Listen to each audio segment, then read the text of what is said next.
So I don't know about you, but before I gave birth, I never really thought too much about the journey that the baby had to make through the pelvis. I kind of thought of the vagina as kind of like a straight tube, but it actually has a lot of movement to do. So ideally, this is your front of your pelvis here. Coming into birth, your baby comes into your pelvis on the left-hand side with its back to your front. And the reason for that is the top of your pelvis or pelvic inlet is wider this way than this way. So what happens is baby starts by coming into the pelvis kind of sideways because that's where there's more room.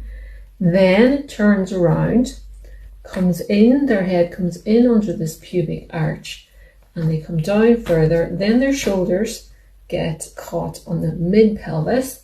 So then they turn themselves again to pop their shoulders and out they come. Whereas if your baby is OP or back to back, they're going to come into labor with their back to your back. What's going to happen? Their head and eventually their spine is going to be pressing against your back, which can be quite painful. They also have a much harder journey to negotiate their way out through the pelvis. And generally speaking, their heads aren't tucked either, which makes labor more difficult. So ideally, we want baby's head tucked, A, so that it gives the spine more strength to move itself down.